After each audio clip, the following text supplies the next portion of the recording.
Are we ready to get started? Sure. Let's do it. All right. This is Two Homers and a Realist. Today it's going to be a lot about, I don't know if it's realism or homerism or what, but I think we're going to get accused of both. And this might become the bitching about officiating podcast. I really don't want it to be that. I don't want it to sound like sour grapes, but we've got some things to cover in that regard. But this is the Oklahoma State postgame show following the defeat of Oklahoma on the part of the Cowboys, 37-33 in Stillwater, knocking OU out of the Big 12 title game, putting Oklahoma State and Baylor into the Big 12 title game. This will be the first time in how many years? 5 years? When did they bring it back? Since it's been brought back, we're the only team that's won it. Has won it yeah. So this will be the first time we're not in it. That's disheartening. So the way it turned out, Texas Tech really could have done us a favor yesterday. Yeah, they could have. Because the way we lost last night, to have had the ability for a redemption, itching for a rematch, unbelievably. Yeah. Oh man, no kidding. And if I'm Oklahoma State, I don't want to have any part of that. No. Right? There's almost no win situation for them. Yep. Well, I'm Steve. I'm Lucas. Jay. Connor cannot be here. He didn't make it. Connor, we don't know. Our hearts and prayers go out to you and your family. We hope you're in a better place. Connor is suffering from some crazy ailment from last night. We don't know what it is. He actually is going to see the doctor about it. I think it's maybe contributing factors of the game, but maybe unrelated totally. I don't know. But he wishes he could be here, and we wish he could too. It isn't the same, but nothing's the same when you lose like this. So let's start it off and just talk about. I want to talk about the game and how it went and how we played, and then obviously, and I know where we're going to head. But to me, I was very happy with the way OU played, by and large. I had big fears that we would not have the success we had offensively, and I thought we came out with a good game plan, with definitely some problems in it.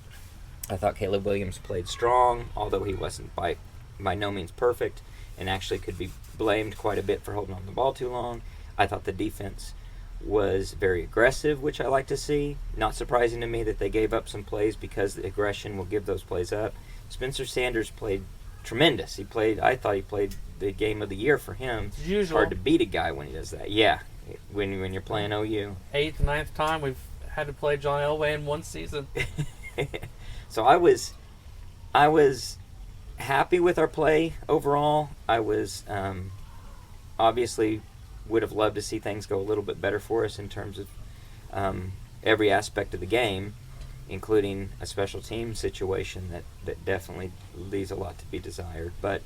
And that's not just the fumbled punt return, but also the kickoff returns and the kickoff coverage. What were your thoughts about just the way OU played and the game itself? I thought we started off the game really well on offense by having Caleb make quick decisions to throw to the first person open, essentially. They were short 7 or 8 yard routes. He kind of got in a rhythm in the first half. We were able to run the ball pretty evenly, the same as passing. It seemed like it was a balanced offense in the first half. There's no excuse for the kick return. Why are we not kicking it out of the end zone every single time? Burkich, for 3/4 of the season, did it, and then the last 4 games, he hasn't been able to. I don't know if it's injury, but it's strange that once he started kicking burritos in commercials, he just couldn't kick it out of the end zone anymore, which is odd. The defense, it was more the same. 3rd and 12s, 3rd and 8s, can't get off the field. I wonder if when Woody Washington ripped the ball out and started going the other way, it should have been a scoop and score. The ref blew the whistle saying that it was forward progress, but then it was never reviewed, which was, at the end of the day, not surprising with this officiating crew. But very Oklahoma State momentous did run up to the line of scrimmage and snap the ball, but I wish we had. Well, that's when they whistle down from the top and say, "Hey, Yeah. halt the play. We're going to take." They've one more done look it to at us all year long on anything that's even close, and some that aren't close. They've stopped. I also blame Lincoln Riley for not calling timeout. It's Yeah. the first half. It was Timeouts really aren't early that in the important. game. It was. I don't know why we don't have a fake injury signal. Mm-hmm. Because if you had a D lineman just kind of sit on his butt and grab his ankle, and then give the trainers time to come out and look at him, and he walks off the field, then the review booth has a chance to look at it. Mm-hmm. And Lincoln has a time to think and- about it to decide if he wants a challenge. Right. So that sucked because that was at the very first drive, or it was a scoring drive. It might have been the second drive they scored on. Yeah. But It was the second drive. that the defense in the first half left a little bit to be desired.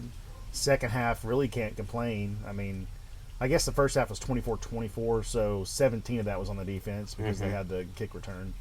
And then in the second half, the offense, it just seemed like Lincoln was just trying to throw the ball all the time.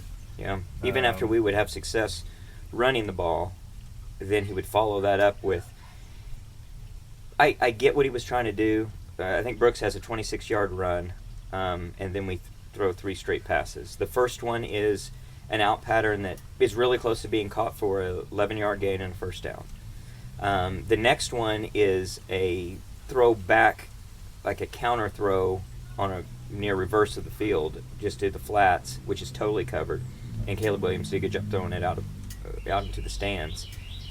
Then the third play you have to throw because it's 3rd and 10. I think both of us, you first said, Lucas, we don't like the throw on first down because then you put yourself in a position where you have to throw the next 2 downs. You're running the ball effectively. Try to find a way to run the ball, or try to find a way to pass the ball in a way that's a running like play. Well, I think Kenny Brooks is 6 yards per carry, or Yeah. a little more than 6 yards per carry. Yeah, And seems to be underutilized. It if that's the basically case. vanished In the once second we had a half. lead Yeah. with a 9-point lead. Which is the opposite of what you should Yeah. be doing. Yeah, Because And then, even long drawn 3 and outs, if you're going to go 3 and out Yeah, and you run all 3 plays, we would get frustrated at that too. yeah. But at least that is Yeah. even milking the clock. It seemed even like further. Lincoln was just not convinced and unable to look at the reality on the ground and believe that we were having the success against this really good D-line and really good rushing defense that we were having. Well, and the plays in the second half took longer to develop also. And the O-line was getting whipped, just plain and simple. Even 3-man fronts, somebody was getting whipped. But there was a lot every of time. At other times he had so much time, and I think that was part of the But they did that the umbrella. problem. But they started to do that umbrella stuff Right. too, And the which receivers were not open. No, I mean, he's but got to Caleb learn has to to just just tuck take and off. run. he I has mean- to. And Lincoln has to tell him in that situation, 2 looks and go.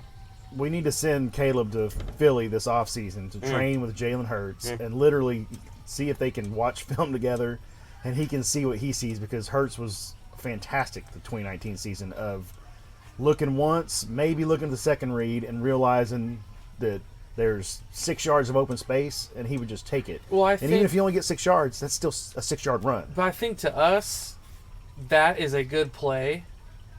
I think to Caleb Williams being young, I don't think he thinks of that as doing the right thing Right. or it being a good play. He I would needs to agree. be coached into that. But I don't Exactly. think Lincoln thinks that's a good That's play. the problem. That's something. That's the problem. I worry about that because I think that there's a degree of your hero ball that Caleb continues to play, and looking for the home run hit. He looks for the home run hit on the run.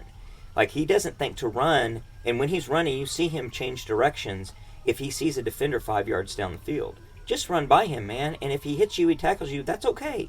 A 5, 6, Spencer 7 Sanders yard got gain creamed is all night not a long. problem. I was waiting for Sanders to get put out of the It's, game the it's way as he was if he running. wants every run. If he runs, he wants it to be the 75-yard touchdown run against Iowa State or the whatever it was against Texas. They're not. Most of them are not going to be that. And I do think it might be Lincoln Riley a little bit. One, we know he's very protective, and the other is he knows that, yes, we can be very effective passing. Maybe in this offseason he realizes he's got to change something up, though, with this umbrella coverage. The defense is going to give you that umbrella coverage, and you've got a quarterback that can run like he can run. Abuse it. Just abuse them. I mean, the entire Big 12 has gone to that coverage against us. Yeah, The 3-man clearly front. they see There's the a bunch of advantage. SEC teams that are already doing it. I mean, it's not going away. It's the new way that defenses have caught up to the spread offense, and now the spread's going to have to revert to more power game, power running, yeah. to get the defenses to switch, Which and so we forth have and so forth. all of the ingredients to do it. And even if it's not a true power running, like it's not going to be the I formation of Nebraska in the late 90s, that's not what we're saying. We're just saying go down the field and get 5 or 6 yards. Last time I did the math, if you get 5 yards a carry, yeah, you're going to never lose a football game. And I'm not saying it's as automatic as that, but in times it is. It is if the 5 yards are there and they're truly like they are taking away every passing option. I mean, we also went away from the little pass to Hall. You know, they scored him out of the backfield and tossed it to him over the middle. He had one huge gain. They went to Stogner on one of those. They did throw one of them, and it was a pass behind him. It was an out of bounds, and then Hazelwood kicked it out of the. Yeah, that was just a bad. That was just a bad throw. Gray. No, I was talking about like when Hall. Oh, Hall. He just kinda, right, snuck down the out. middle. It was the old Dimitri Flowers, Trey Millard play that we used to run. And the touchdown pass to Stogner was even. I mean, Hall was as open as I could have hit him for a touchdown on that. Yeah. Which I'm not trying to nitpick too much, but it does show you with Caleb Williams, he is a true freshman, and it keeps my hopes really high that as things develop, he'll start to see those opportunities, and that will really put our offense back on the footing we want it to be. I mean, it's only his 7th football game in 2 years. Great point. So we also had a little bit of quote-unquote bad luck in the second half when we had a long run. It was like a 1st and 17 or 18 or something like that. We got the first down. They called it back on a penalty. Then we handed it off to Brooks. He runs for 20-something. Mm-hmm. He gets a first down. They call that back on back-to-back plays. They call back on and a penalty. We were pinned deep. And we were pinned deep. And that's the one where they kept tackling after the whistle. The block. They should have given us a first finished down. the block. So we essentially should have had 3 first downs on that little set of plays and ended up having to punt when we had 3 separate times long first down. You know, 2 on one on a pass, 1 on a run, and then the penalty that got picked up for the first time I've ever seen. I mean, I think my thoughts, the offense played much better in the first half, maybe than I was expecting. I mean, Oklahoma State hadn't had that many points put up on them in a game in the season, or it equaled their season high for points. We moved the football well. Defensively, I find it irritating that we seem surprised that Spencer Sanders was going to take off and run with the football. That was extremely disappointing. Reminded me of Baylor. It seemed even worse than that because Baylor had a lot of the running back designed at Baylor, stuff. The running back and at Baylor was simply hitting us, just so it was off. We're bringing pressure, and we have nobody watching for Spencer Sanders to leak out. Yeah. Because even when he didn't keep it and run, he still had his eyes downfield and still hit several passes on the run. There was a lot of design runs for him, too. That was disappointing. I thought it was almost ironic that we weren't ready for their hurry-up offense, which should just be in our DNA. We should be prepared to be able to do that on a whim. It's something we did ourselves for so many years. I didn't understand the Perrion Winfrey jumping off sides 4 or 5 times. That was very troubling. To me, it seemed like it's clear they've got the snap count down. Yeah. And yet they're not realizing that the snap count is not enough. You're lined up in front of the football. Yeah. Yes. When it moves, you move. Literally, the one player that should not jump off sides is the nose tackle. If he'd have done it once, maybe twice, you can maybe understand him trying to jump the count. But 4 times, I mean, you're just giving. I don't recall if any of those over and over. I don't recall if any of those turned into a scoring drive for them or not. I really can't remember. Well, they did or they didn't. It did on the go-ahead drive. It did. Yeah, it did. Yeah, that's right. The other problem with the go-ahead drive, when Spencer Sanders ran what was like a 30-yard touchdown run, something like that. All 4 defensive front, second string. All 4. Yeah. Right. Yeah. Right.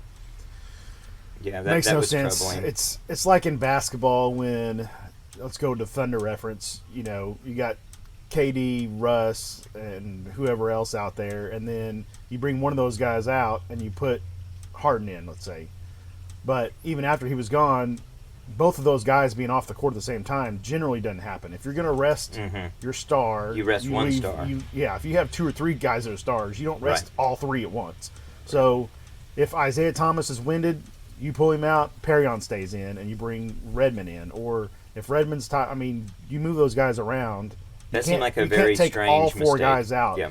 The only thing I could think of is they were trying to give them all a rest for more of a Aggressive. first and goal type scenario. Right. Where they'd be rested for the next few They plays were on the after. 30-yard line or 35-yard line. You can't be Maybe. thinking like But it doesn't- you're not going to stop them there. I mean, Yeah, for I don't me, I don't this understand it. circles around back to not only Grinch's philosophy, but a whole strength and conditioning thing, because very rarely yesterday did you ever see Michigan take their 2 stud defensive ends off the field, Yeah. and they Didn't wreaked seem like havoc it. all day. Yeah. Yeah. How many?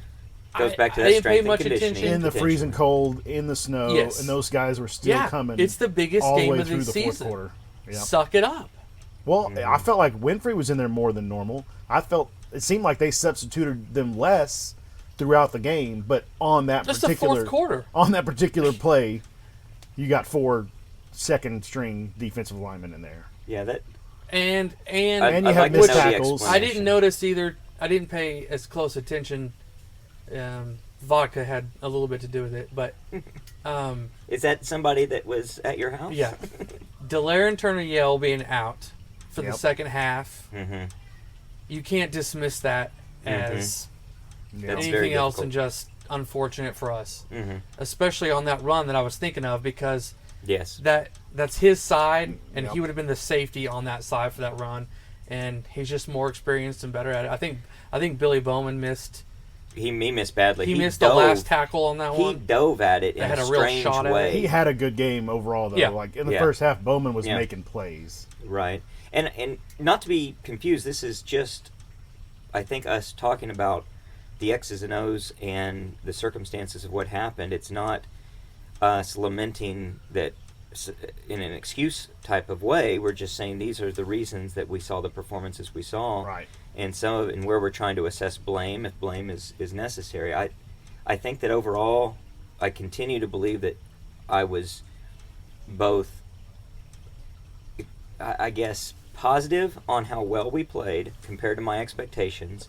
But if I look at it in the scheme of this season, it continues to be one where I'm shaking my head about how this is where we should be in the middle of the season, or not even then, in the first third of the season. And the where- same mistakes weren't corrected mistakes, throughout the season. the- Everything that was fixable never got fixed. didn't get fixed. Or not everything that was fixable Right. got Honestly, the whole can you pick out any position, maybe any player on the entire football team that improved from game 1? I mean, I don't know if I think the offense. No, I think the offensive line improved.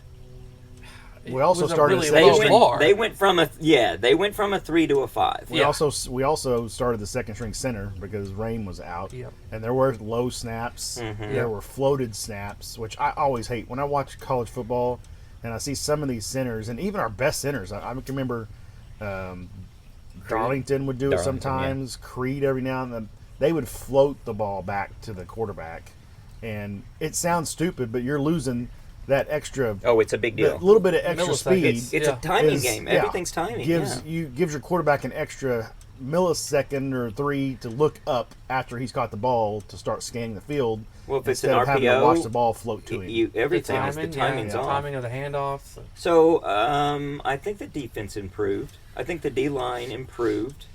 I think the defensive backfield improved I think unevenly, but it I improved. think there was improvements because we had a full, healthy team. I'd agree. Individual So the player, I'd say whole- Key Lawrence got better throughout the season. Yeah, I could see. Yeah, Key Lawrence got better.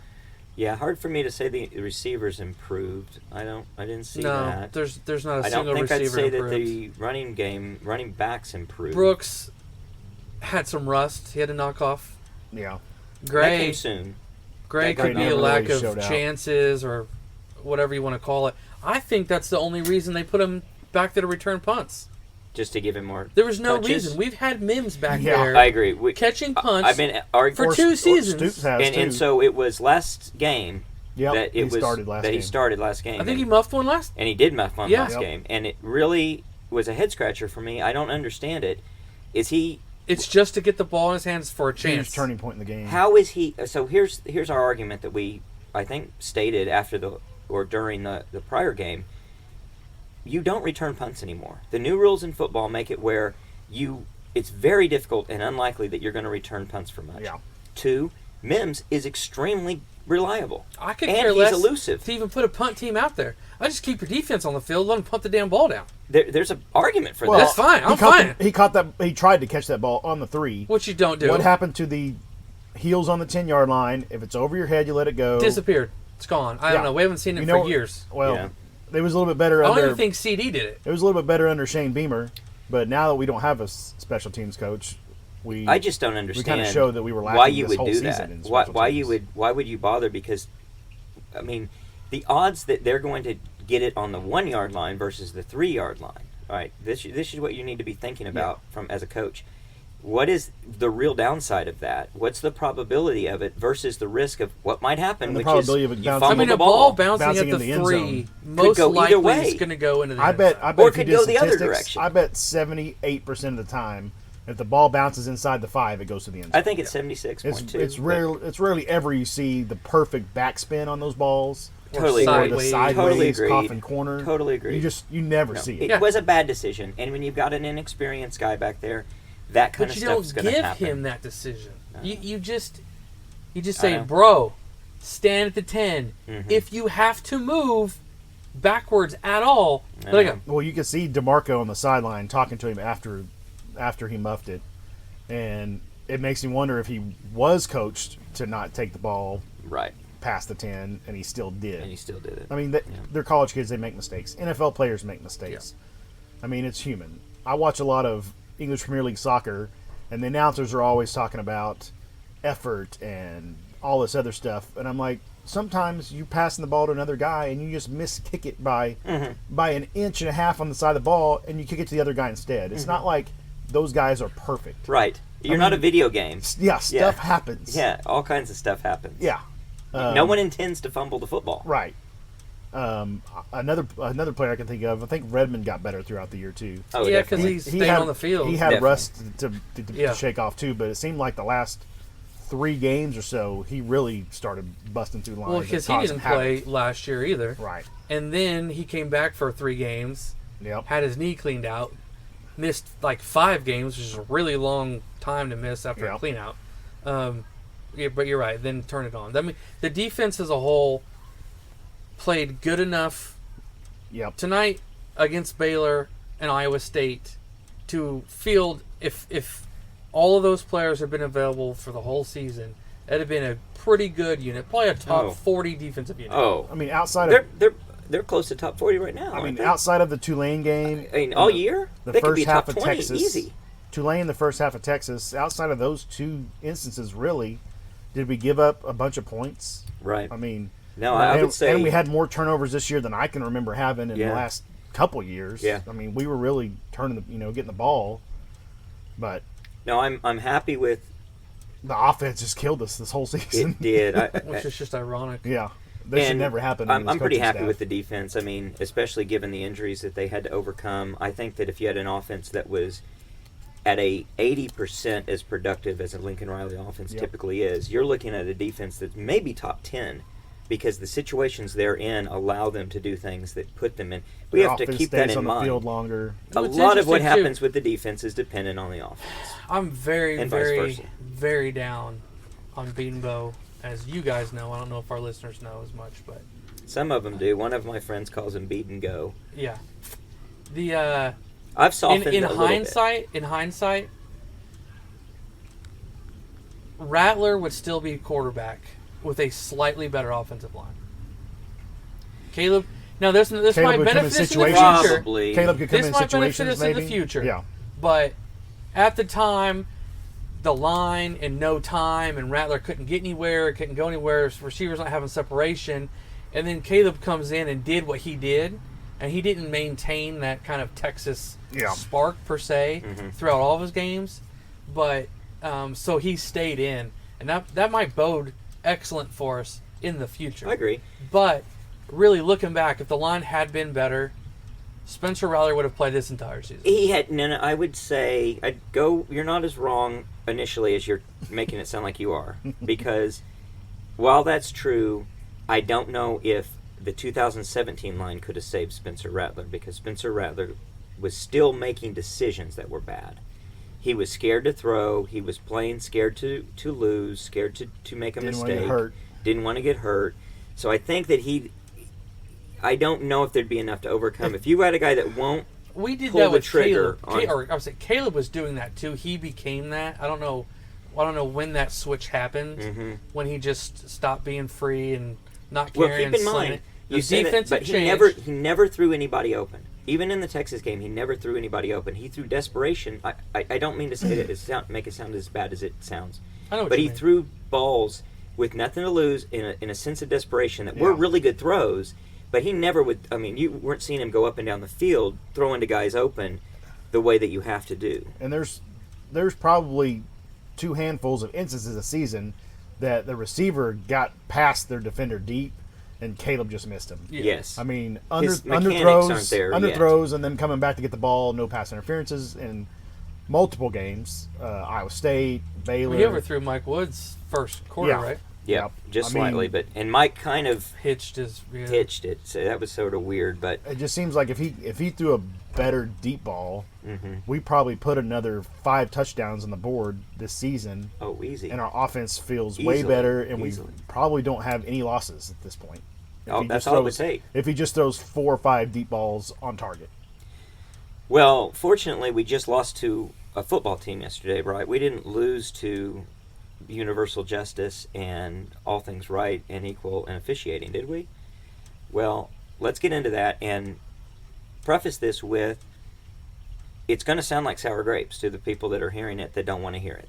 That if you're an OSU fan in particular, I would like to think that you would see it objectively. It's tough to see it completely objectively, but I think by and large, if they were listening, they would say this does not sound like anything more than people that are just mad that they lost. I don't want OSU fans listening to our podcast. Well, I don't either. I'm sure they couldn't find their way to figure That's out how true. the internet works and all that. Yeah. But do they teach internet? Well, at they ag have to have schools? electricity. Yeah, that's true. No. So no, I think we're going to come at this from, I think, an attempt at being objective. I'll be the realist and a homer in this situation because the Agreed. calls were horrific. They were just terribly bad, and stuff that it's not just us; it's national media Yeah. that are calling them out on this. The announcers live on TV. Yeah. Baffled. Not they just have the no bias. announcers, Yeah. but the guys The that are rules paid official. analysts, rules Yeah. officials, former officials. You're seeing it all over Twitter right now. There is something going on, guys, and I'm not full-blown conspiracy on it, other than it might be a couple of few people that actually have an axe to grind, which would technically be a conspiracy if they're actually planning anything out or just saying, we're going to do There's even bigger ramifications than that. I mean, people bet money on these games. there is You that. cannot There have. is that. You cannot have Which referees. very with- interestingly, from one of the guys on Twitter saying that Vegas took this game off the board, didn't take bets any longer in the fourth quarter On because live of betting. suspicious activity On the field, on the field. Yep. Suspicious activity. which I've never heard of them doing during a live I've never betting heard of that. situation. Maybe it happens from time to time. I don't know, but I think from start to finish, we were seeing problems. We saw a pass interference that didn't get called. Go ahead, we cut it out.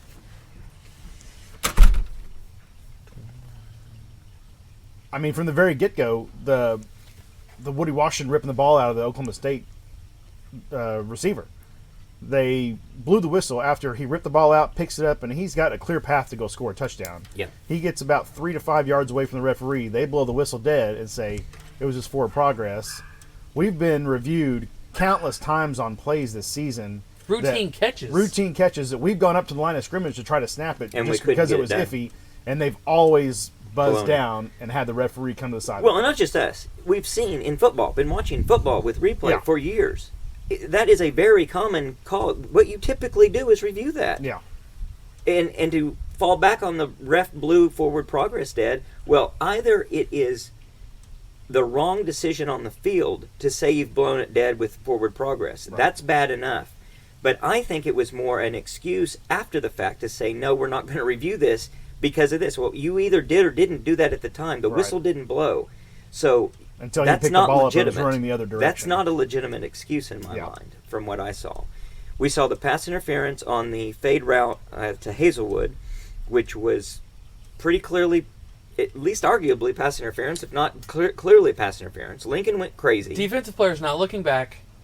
Hazelwood's entire right arm held down, is draped over, and he can only go up with one hand. Herbstreit pointed it out twice on replay.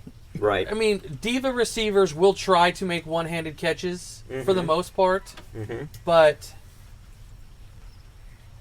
they put both hands up when they can to catch a ball. And I kept seeing on Twitter today about sour grapes, quote unquote. Oh, you should have made more plays. They shouldn't leave it up to the referees. Well, it's hard to make plays when you've got literally a hand tied behind your back. Right. Because when you're going up for a ball that's a fade, there's not OBJs everywhere that's going to one hand catch all this crap. But well, how can you, quote unquote, make plays when the defender's not allowing you to? And it changes the play. It changes your mindset. It changes the way you play. When the holding calls are as lopsided as they are, all of this starts to raise suspicions. All of this starts to introduce the potential. There's a bias, even if it's not intentional.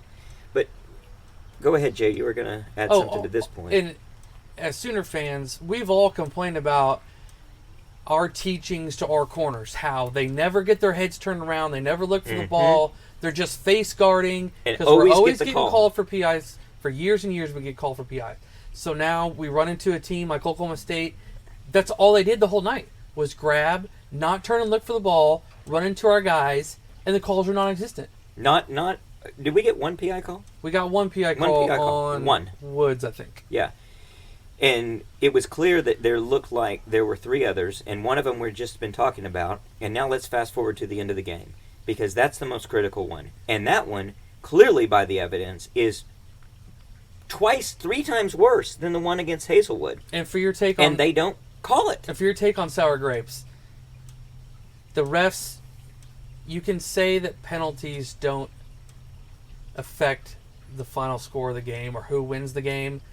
But what Steve's about to bring up right now, you cannot deny on the final drive of the game to take the lead that what he's about to talk about isn't crucial to the outcome of football. It's a fade route into the end zone. It's as clear as day pass interference.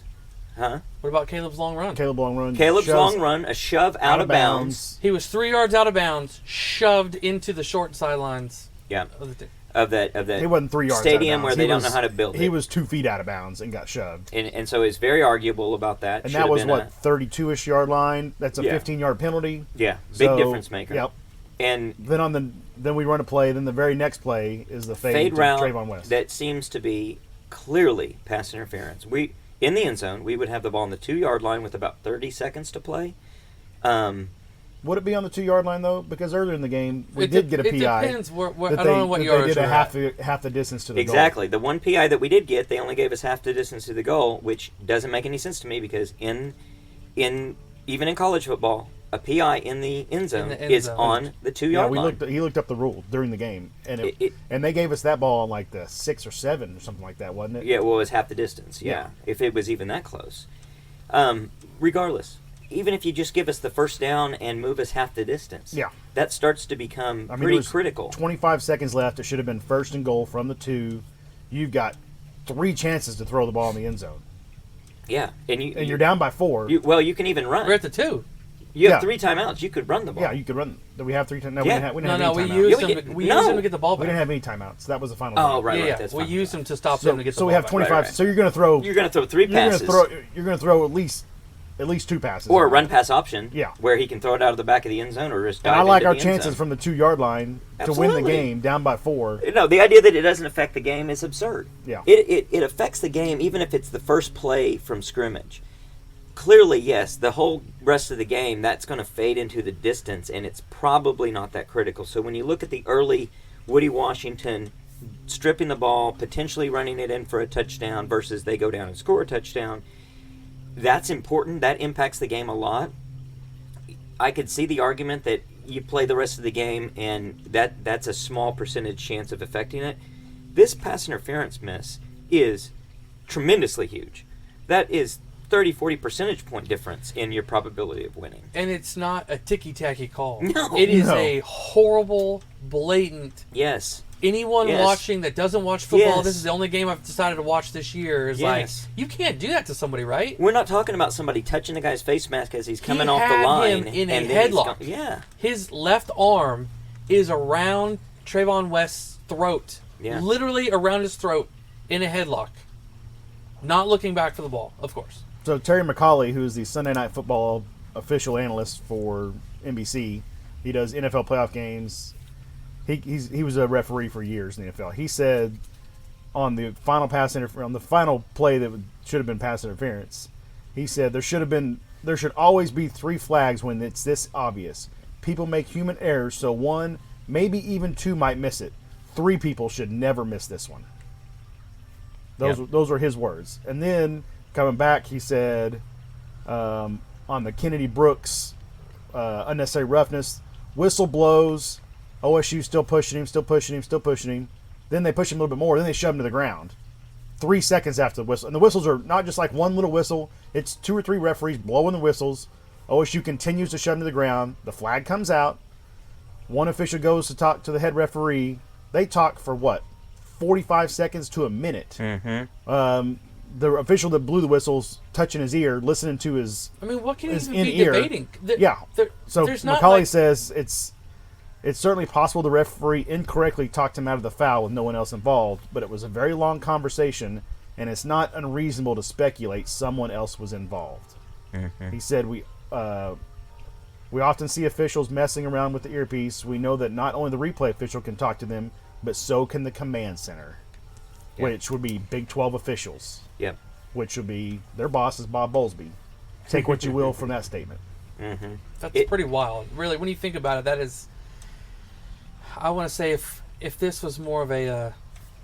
if this was an Alabama situation and this things are going on, I mean, heads would be rolling. So Well, I'll roll it into a bigger point. It's one more reason we want to be out of this rinky-dink conference. Because in a bigger conference, when there's more professionalism, there's more money on the line, these type of problems can't as easily exist. They can exist, but they can't as easily exist. And when there's more balance in the conference and more people vying for the top spot, truly vying for it, there is a lot more in the way of counterbalance and people looking over each other's shoulder to make sure it's not one-sided. But this was an irate 8 group of teams this year that seemed to be, from the start of the season, hell-bent on wanting to see the downfall of Texas and Oklahoma, which all starts, and I think leads to suspicions that potentially the Big 12 office feels the same way. Their livelihoods were threatened by what OU and Texas decided to do. Their disdain for it was clear and apparent. They didn't hide their feelings at all. So even if it's not a conspiracy, it's easy to believe they sit around bitching and moaning about it to the point where in their own minds they start to think, I'm going to do something about it, even if that doing something about it is simply not doing their job to the highest and best effectiveness and ethical standard. I wish somebody could investigate it and turn something over. It'd be relieving in a way, but regardless of whatever's behind it, just the fact that you're seeing it, I don't know, it takes it away from being an emotional game to me, where I look back and I'm mad we lost, I'm happy we won. It's like, this is just, it taints it. It taints the whole thing. It taints this season. And it feels like Oregon. It does. It feels like It does. Texas Tech. Yeah, I didn't feel as bad about Oregon and Texas Tech because I felt like, well, on the field we won, or we had a chance to win. Right. And as it turns out, no, something was just against us, so it's like, The stakes of this were much higher than the Oregon game. Oh, absolutely. Because it ultimately probably kept us out of did it that the season? BCS game, though, because we would That's have true. had one loss that year. That's true. That's true. What was that? I don't remember what season that was. That was at Thompson where we beat 2007? Nebraska. 7? 6? 7? 7 was Bradford. So Oh, 6. yeah, that's correct. So 6. And we lost to West Virginia. We did play in a BCS game. Yeah. Lost to West Virginia in the But Fiesta no. Bowl. No, a BCS but I mean, Bowl. it He's would've saying the been BCS Oh, it's championship. just a championship game. I got you. That was when LSU snuck in. Oh, was that LSU versus Bama rematch? Yes, or one of them had No. 2 losses. No, Right. that the rematch wasn't that 2011 when OSU got Yeah, maybe it was. excluded. Anyway, regardless, we're pretty fired up, mad about the officiating and disgusted about it. I want to ask you guys. Real quick, I Yeah. hate losing, which Do I'm we sure all? we all do. Obviously, everybody listening to this podcast Hates losing. OU Right. losing. But if we simply lose the game because we just got beat, I have no problems with it. When it's not a just situation, it just pisses me off to no end. I'm with you. I'm totally with you on that. I think most people, even if they don't understand that's what they're feeling, that is the sentiment, that it's something's unjust here. I also wonder what role it played with the Lincoln Riley LSU situation that happened all week long. Distraction For the team, distraction for administration. I don't think the team looked distracted. I didn't think so either. I was concerned about that. I don't know. I'm sure it seeps It may in. have distracted the coaches. It may Yeah. have distracted them enough that they.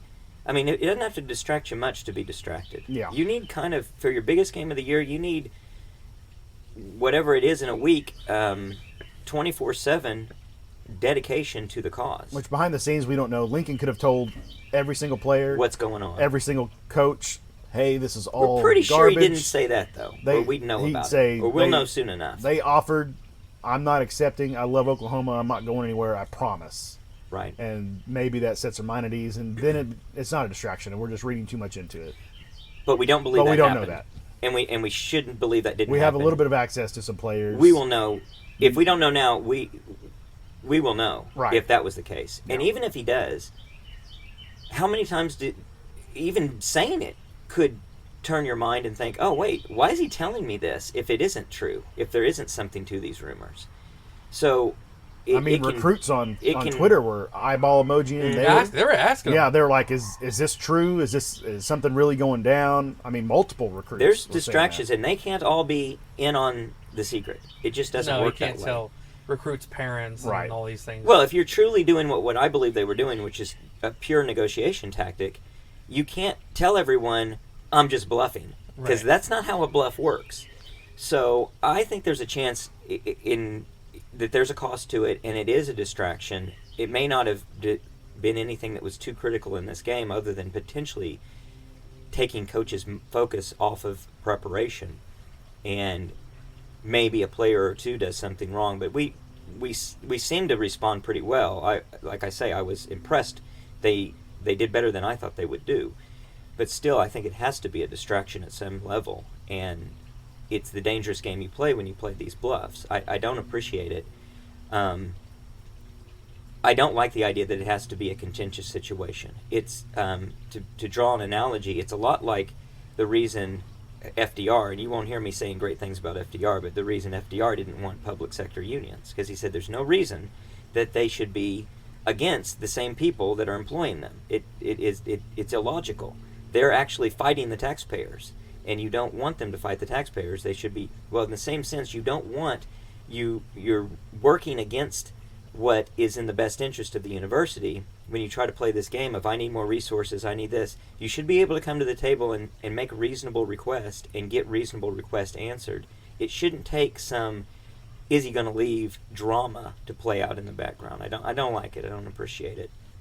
Well, let me ask you a question back to related to officiating, and try to put your homer hat on or take it off however you wish. Can you remember a time in a game, or more importantly a season, where OU benefited from bad officiating in the same way we are alleging OU has been harmed this year? So I'm just going to, let's just use it as an assumption and take it for granted that we are right in this harm, knowing that that's just an assumption we're going to work with. I don't remember it ever working the other way. I don't even remember, to my knowledge, limited as it is, any team ever saying that they had a systematic bias against them like this. I can't think of any specific game. I'm sure there have been games where we've gotten plenty of calls maybe we shouldn't have gotten, but I don't know that as important of a game as this was, and overlooking the entire season, I can't recall. I can't recall. What was the play against Iowa State in the championship game where Matt Campbell went ballistic? He was wrong about that. He was wrong. It was early was in it the the game. targeting? It was a no. Wasn't it a? It was something simple. It was like a. Oh gosh. It wasn't a procedure. It was. He just didn't know the rule. Yeah. He was I flat get it. out wrong. Yeah. We got the benefit on the safety because Redmond jumped off sides, what looked to be off sides. I don't know if he made it through the neutral zone, though, because if you go off the little black line from TV, he didn't cross that line. Okay. He had he moved early, but he didn't take like a big leap. It was just he only took a couple inches. So that was, I don't know. Like I said, you could Which have would called be that. similar You to coulda called would it. it be Coulda called it. somebody similar to trying to guess the snap count and Yeah. like Benito running up the side, and timing it Yeah, perfectly. he didn't touch anybody, and he wasn't like extremely in the neutral I think zone. when I saw his helmet was even with the middle of the ball and not the nose of the ball. Right. But he also didn't make the play. Right. That He caused didn't even make the safety. play. No. Yeah. They were going to double team him either way. Right. No, and that's interesting because that's in this specific game. I can't think back to anything where I would say that's an egregious bad call that clearly turned the game in OU's favor. And I can't, for the life of me, think of a time that you would say an entire season seemed like it was stacked for OU in a way that this is. I'm definitely. sure other people would come up with all kinds of biases. I agree there is bias for OU. This is about the only thing but I'd like to talk to a Texas fan about. I wonder how their season went, that would be interesting. officiating-wise. No, I've heard from through the grapevine and as well on Twitter, lots of accusations that they saw and felt the same thing. I mean, quite a bit. Nebraska definitely still garners. Yeah. Or still garners bad feelings That's about true. their final season in the Big 12. That's in true when they regards were to on the way calls. out. Yeah. So, I don't remember if A&M did necessarily, but I know for sure Nebraska has valid points of where, and that was mentioned as soon as this came. Were they on the way out already? Yes. Or Yeah. did they make or is that what made them get on the way No. out? We talked They're about on. this going into this season. Yeah. I don't remember if we talked about it on the first pod, but we at least talked about it together that how the officiating was going to go this season for OU and Texas after the announcement of us going to SEC. Yeah. Of how bad we assumed the officiating was going to be, and it met every single assumption that I thought it would. My friend JT, who is an official himself at the high school level, he has been very vocal in discussing how bad the officiating's been. He, to the level of him believing there's a systematic bias in play, and I'm going to put words in his mouth about where he thinks it is, but he has been saying it since September. And it, again, wasn't a surprise to him. He was thinking about this early on, and also what has been reminding us often when something was wrong on the field, how wrong it was, and how often it seemed to be to OU's detriment. And what is so detrimental too, a lot of the calls that are so backbreaking are judgment calls. Yes. Right? There's not a black or white. I mean, you can see if someone's Face 5 yards mask. offside. Yeah, you can yeah. see if he stepped. Face mask is subjective, apparently. Yeah, Yeah, Because true. Eric Gray's ear hole got a finger in it. He got and- ear and holed. Pulled his. Which That's what ear hold is definitionally called. is the Yeah, is is the the face face mask, mask, yeah. and they overruled it or didn't Yeah, you call can't it. grab behind the face mask or behind the helmet and pull. You can't grab the actual face mask. You can't pull from the ear hole. That's all face masks. Yeah. But I guess my point to that was,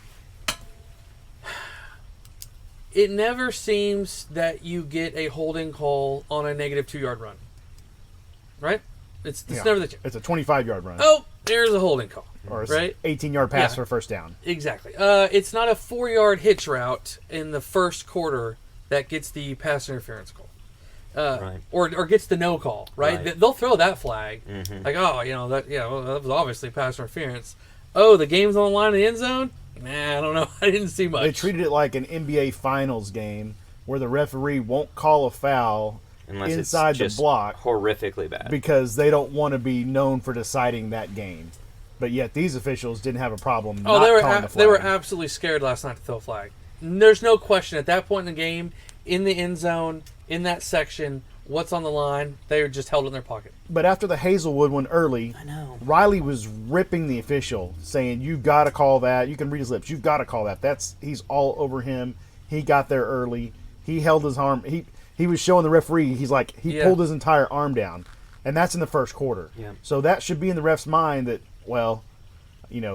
everybody saw that happen. We didn't throw the flag. We need to be a little bit extra sensitive for when that happens again later. It's the exact same play. Was the Unless same you exact just play don't care. to end the game. Yeah, well, not to end the game, but Unless you don't care. it would have ended the game in our favor. Had he More than likely, caught the first ball. and goal from the 2 with 25 Or seconds if he doesn't left. interfere and we catch the ball. Yeah. So it's definitely an important And we enough would call. have It should because be it made. it wasn't thrown a high fade. No, that It was was a back low shoulder. comeback. Yep. Right. Right. So our Right. guy would have come back to that Right. football. Well, it's interesting to me. It reminds me of the mythical pass interference of Miami versus Ohio State in the 2002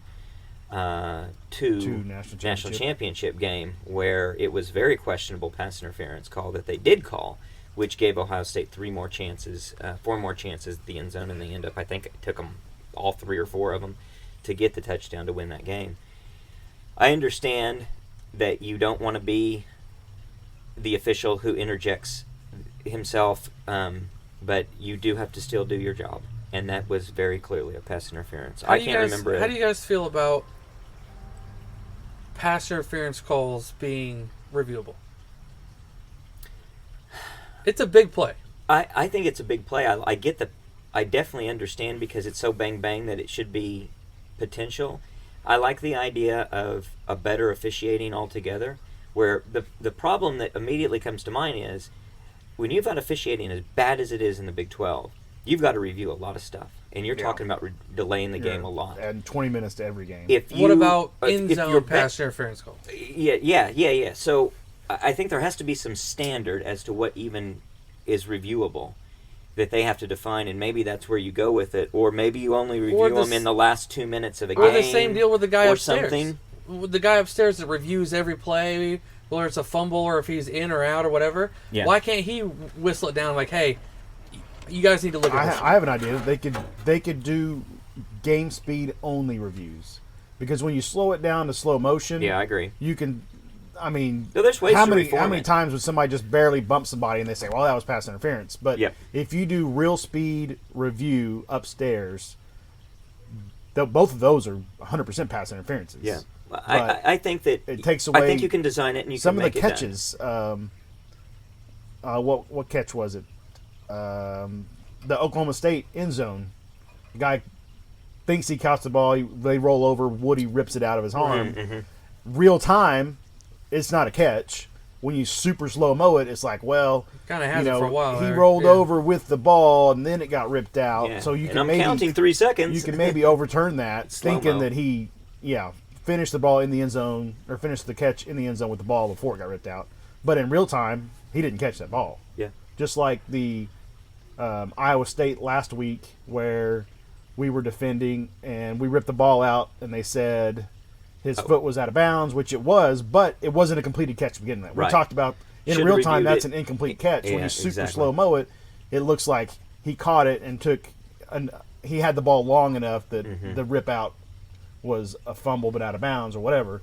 So I think if you're going to review pass interferences, you could do a real time and not a slow mo. Well, I completely agree. It's doable, but it's going to take some reforms and some improvements to the replay process and officiating to make it really work well.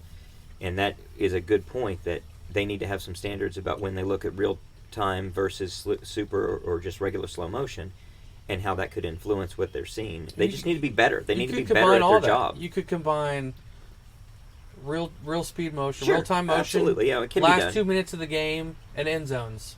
Something. Yeah. Major plays. We're not delaying And the major game except parts when of the it's game. really important. And Or even the final 2 minutes of the game. Maybe not even Yeah, 2 yeah. minutes before halftime. no, I got you.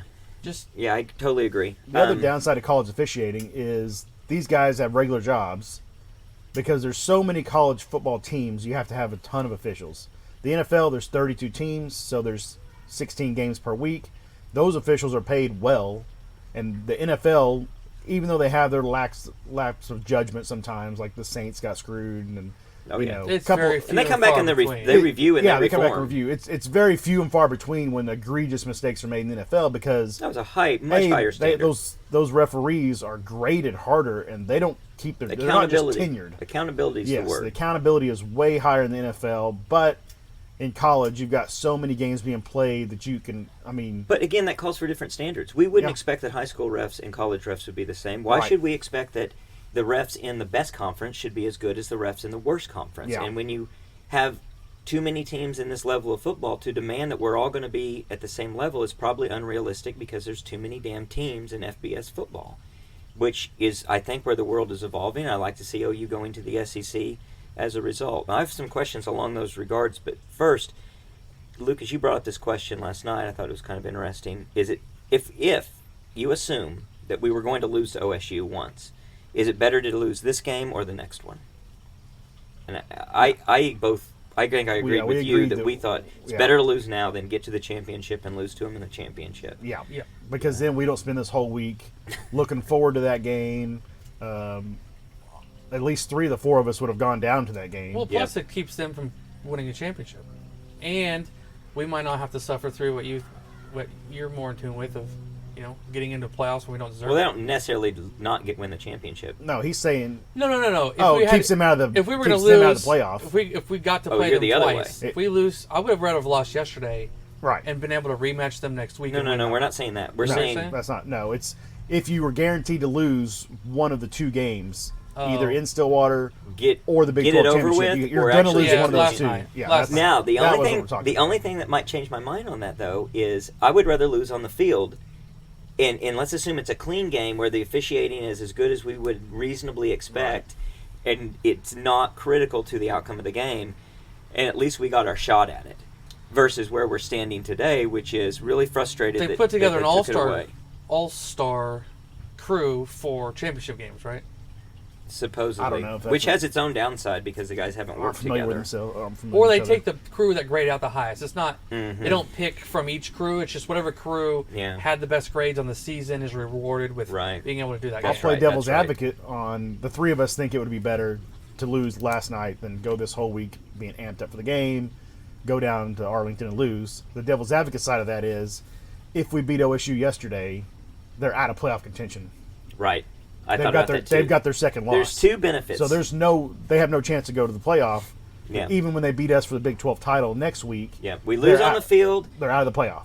Theoretically, assuming, I guess it's an additional assumption I'm bringing to the table. If we lose on the field, that feels better, and if they're out of the playoff, that feels better. Yeah. So if I you follow think- us on Twitter and Facebook, let us know what your opinion of that one would be as far as I'll make that a Twitter would question. you have rather lost yesterday or would you rather lost in Arlington? I if you're guaranteed to unfortunately lose one. think they have a chance to win a playoff game. I mean, they're a solid football team, but it looks like the most dangerous teams. Steve and I were talking earlier. Michigan obviously beat Ohio State on the football field. I think Ohio State wins that one. I think 8 out of 10 times. Steve is closer to 6 Seven. or Yeah, 7. I'd say 6 or 7. Right? They got bullied a little bit. They did in the cold weather at Michigan.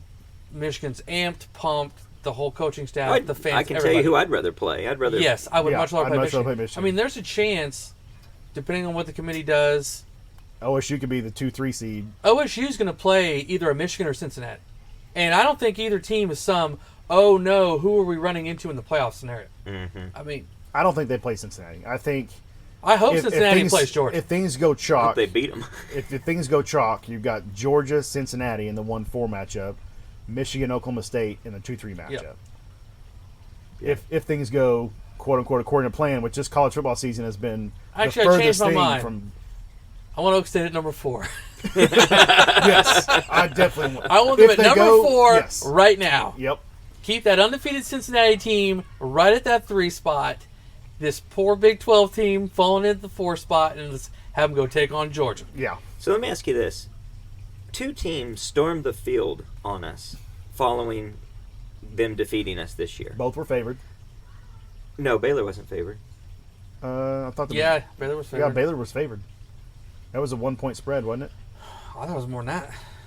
Yeah, Baylor was favored. You're Yeah, probably because right. we talked, I'll we look talked it up. about it. We talked about it afterwards. Yeah, Well, I knew they were storming they were higher. They were ranked higher than us, Mhm. and they were favored. Both. Okay, so And they stormed the field. So Both cases. it just strengthens my question. What the hell? I guess that's a compliment to us. because we're good enough that they want to beat us so bad, and we've pissed them off so much by leaving that they want to do this. But I don't understand it. I understand it more in the Bedlam case because Mike Gundy's 2-13 against OU. They haven't won in 7 years. They haven't won in 7 years. Every one of those college kids was in junior high they have no the last idea. time they beat OU. So that one makes more sense than Baylor. The Baylor one was a fiasco, storming the field with the timeout, all that crap. But I even give Baylor Baylor has a beaten pass, us. Baylor has beaten us in the last I 5 give them years. a pass. I give a pass. You to don't the storm Baylor. the field for that. You Yeah. don't storm but the it's Baylor. field. They're idiots. Well, that's the point, though. That's going to be one of my points. It's Baylor and it's Oklahoma State. Look at yourself in the mirror, and do you not get a glimpse of why we're leaving? Because you're the type of environment that thinks that is the pinnacle, We and stormed that's the enough. field We stormed the against field when we beat Nebraska, Nebraska, the yep. number one team in the nation, to elevate us to be number one We were on the road to underdogs. a national championship. 21 years ago. Where we 21 years ago, when we had Horrible fallen 5 so or 6 far, seasons. the worst decade in Yeah. OU football history, Right. definitely the worst 4 or 5 years in OU history, or 4 years. So that's a little different. Yeah.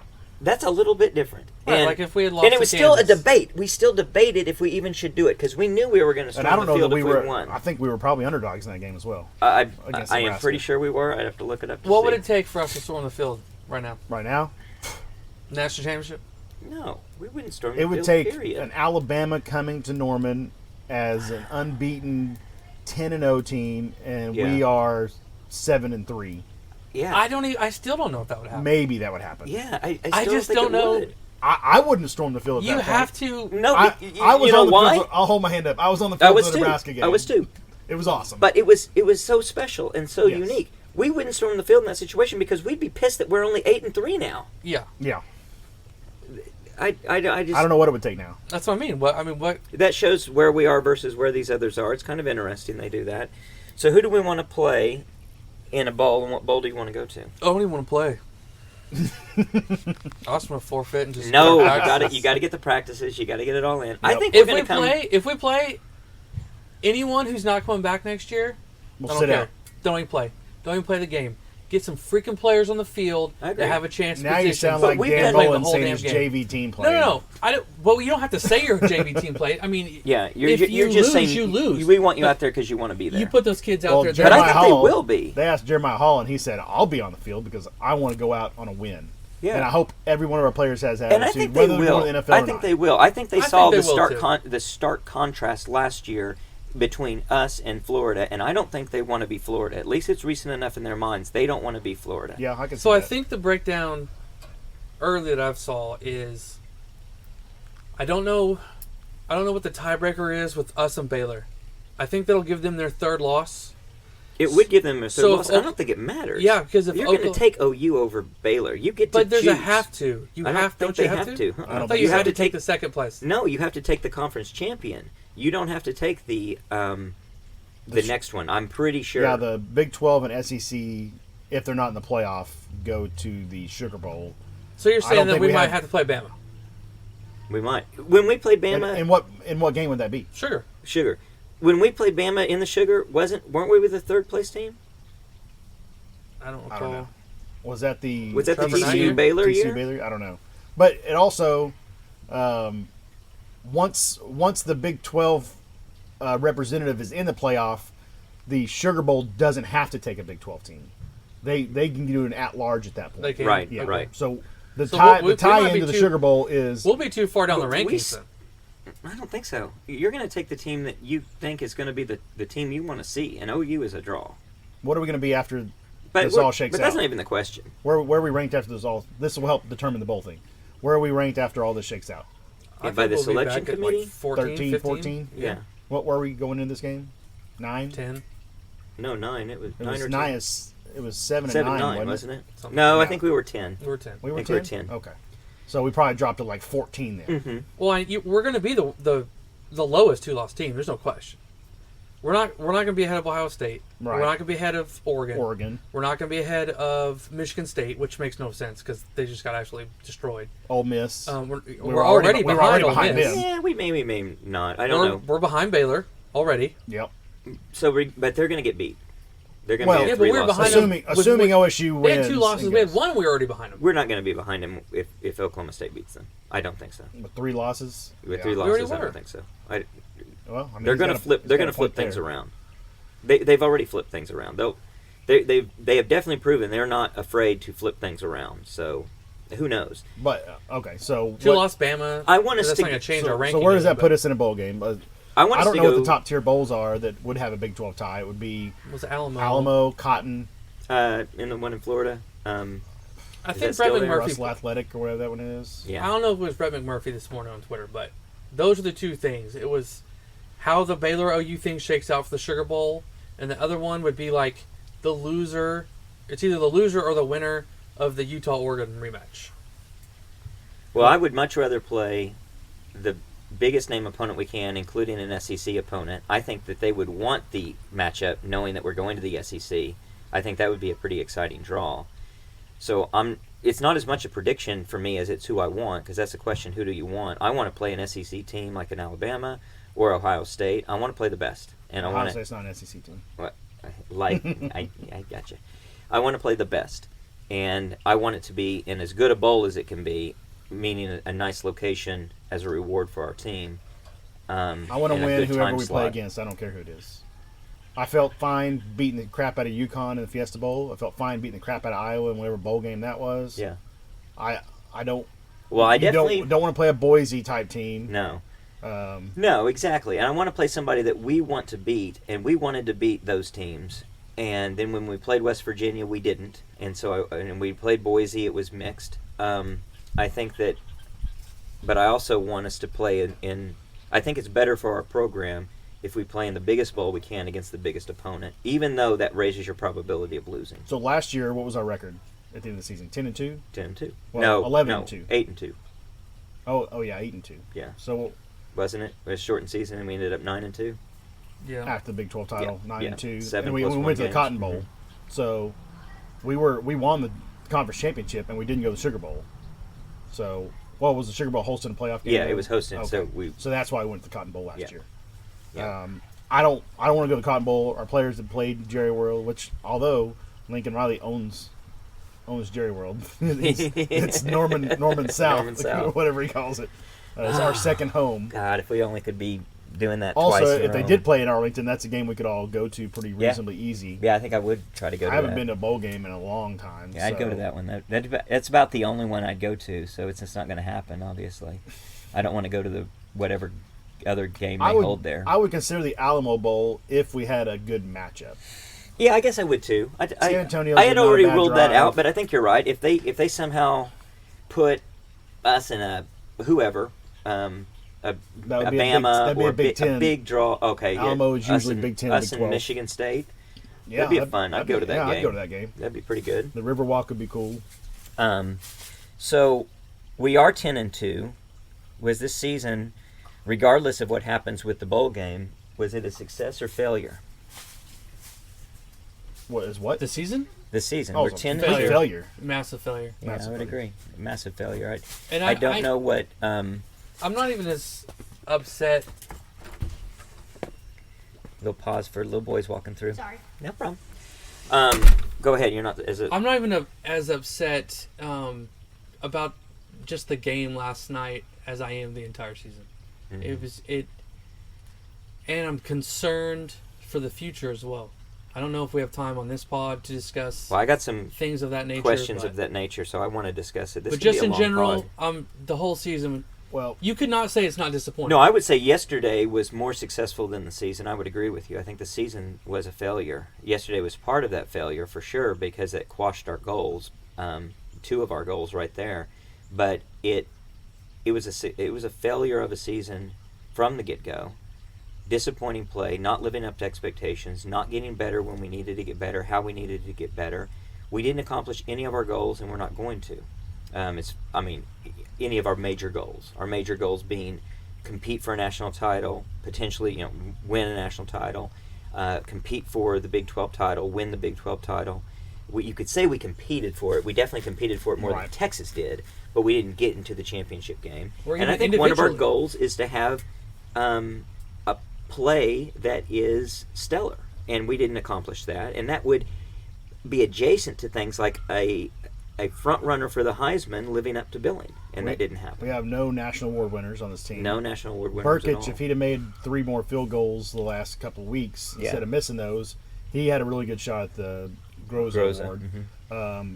Obviously, no Heisman candidate. We don't have any Butkus. We got no Thorpe. We got no All-Americans whatsoever on this whole squad, which is sad. It is sad. We've had so many the last 7 or 8 We know there's years. a lot of potential there. If those guys could develop into it. A lot of that is an achievement award. It's the lumberjack who just chops the most wood, and if you're not out there chopping, you're just not going to get a chance. We know that you got between Isaiah Thomas and Redmond, you've got 2 guys that could easily be All-American caliber. Yeah. They just Those guys get are playing on what they Sundays needed. for sure. Yeah, and you got receivers that are in that regard. We're a young team, and so. I would like to point out, as far as expectation goes, that I was incorrect as far as we would win the Big 12 title, but I was correct when I said we will lose at least 1 and possibly 2 games this season. You ended up being correct on that. Nobody disputed that. I don't like to per be se. correct on that. I know you don't. I know you don't. No one disputed that was a possibility, but we're trying to be a little more. We're taking an optimistic point of view to say, as much. I think so. I don't think there was any actual disagreement there. I think we all knew that was a possibility, and we were our missing expecting member Connor more. said He after guaranteed every it. single He game, guaranteed we're going to it. win everything Guaranteed. all the way. Guaranteed. Yeah. But I think that was tongue in cheek. I think we need to do a pod with Connor in the next couple weeks and kind of talk about our expectations for coming back next season. We'll I have a think bowl so, game- too. We could do we'll that. bowl We could game do preview. a pre-bowl game pod. That's a really Or good a idea. post- So yeah. Final speaking of rankings that, pod. Speaking of that, we're 13 in the AP today. all right. So that makes us 15 in the Right. They dropped Ohio State all the way down to 7. Oh, yeah. What was the score of that game? And according to Bob Prisbillo, our options look like Fiesta Bowl if we're not in that 15-17 range, he thinks, in the playoff committee's eyes, or the Alamo. Okay. So, Well, those opponent matters a lot in that, in terms of how prestigious it'll is be. Alamo a Big Ten team? Big 10, Big 12, generally. And generally. so Fiesta Bowl would be That could be at could be large, anybody. Could be yeah. Notre Dame could be or ACC, could be a Wake Forest. Ugh. oh yeah. Mm. Notre Dame. Notre Dame, that'd be a big draw. That That'd would be a heck of a huge draw. Yeah.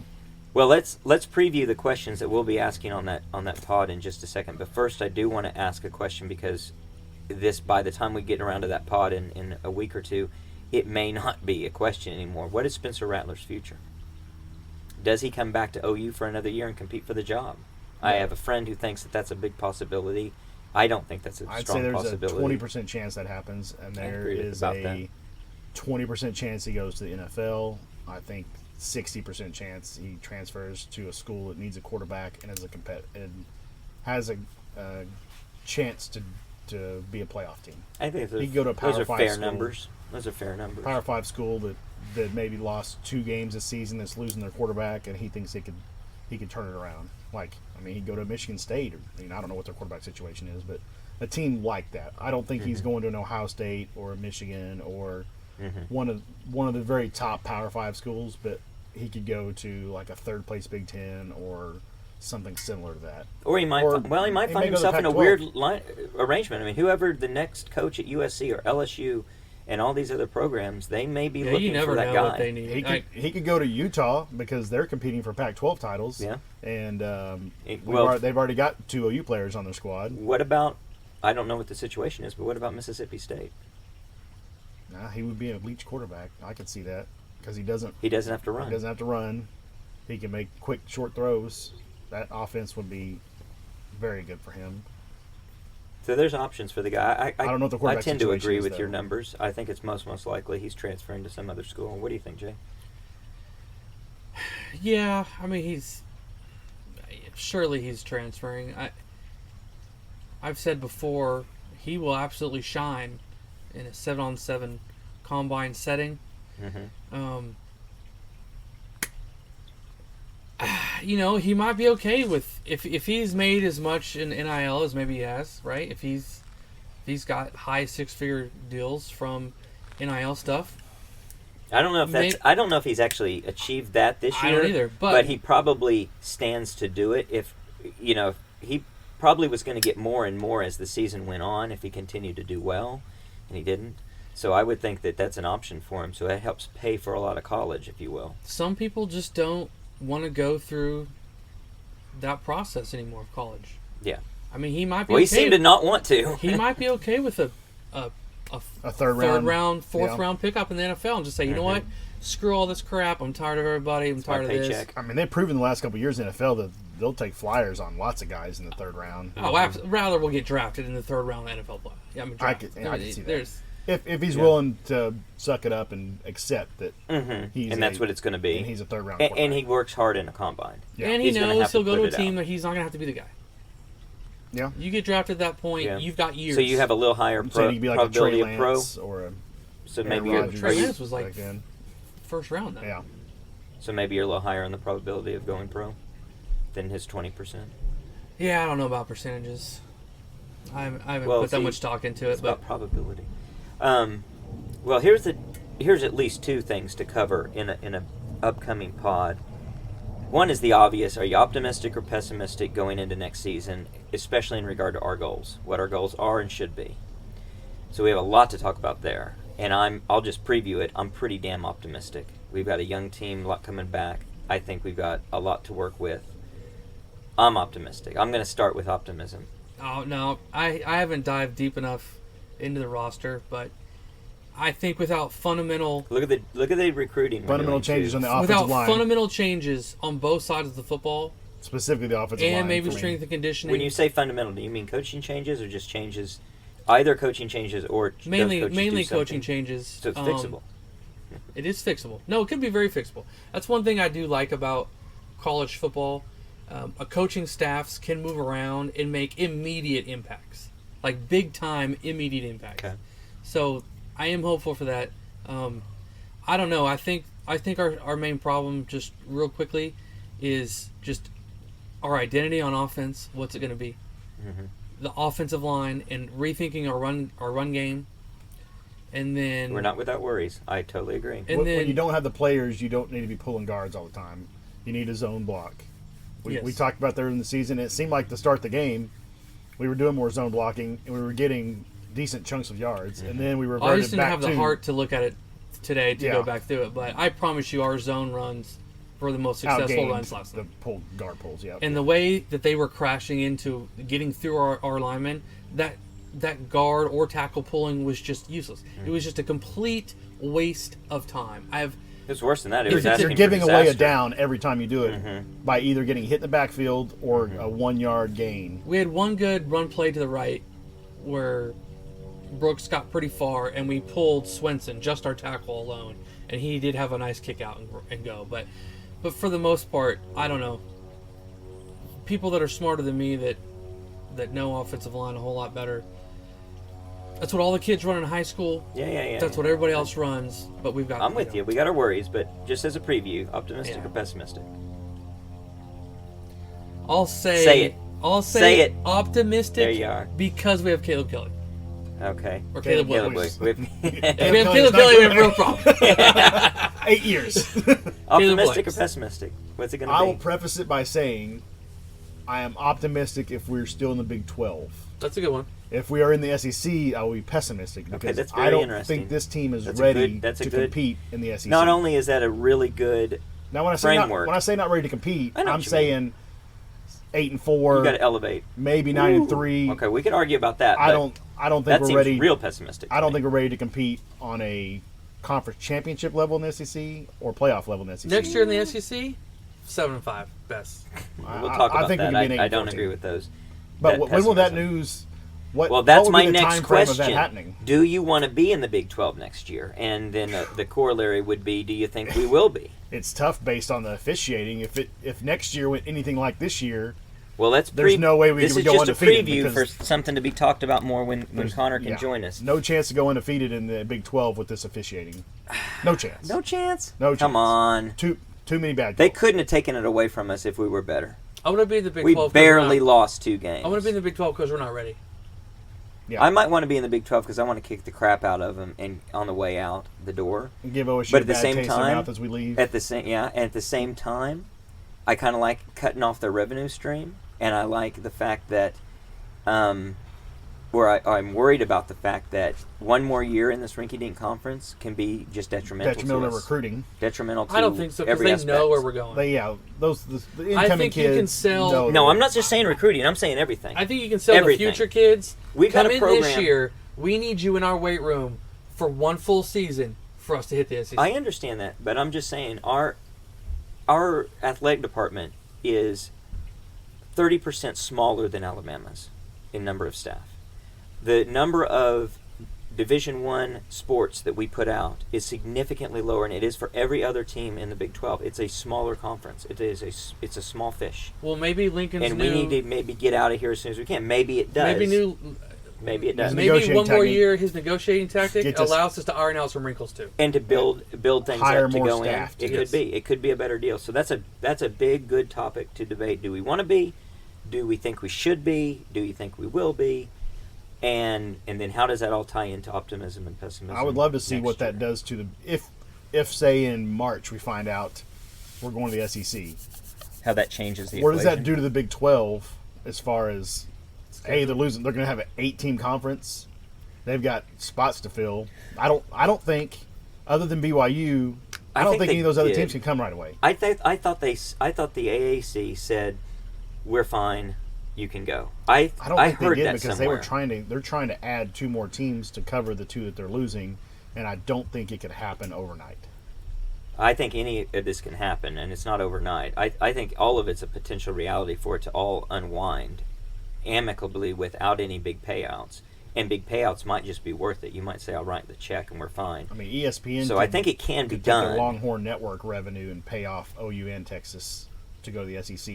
Or you could simply owe Yeah, lots ESPN. of things can There's happen. just all kinds of things. Yeah, we owe Lots of things We can owe happen. all the other teams in the SEC for the next 4 years. We have to pay each team $3 million a season or whatever. I don't know. Yeah, we You just get owed. take less, Big numbers which would take still be less. more than the Big 12 probably. Right, maybe so. The difference. Well, that's the math. That's Yeah. what they. So all of these things can be resolved, and it can work out, and it can work out in a way that all parties just go their separate ways. It's all fixable. It's all fixable. But we'll debate that and talk about the outlook for the season as well as the bowl outlook on an upcoming pod. We'll get Connor on that one. We'll get Connor's views on it.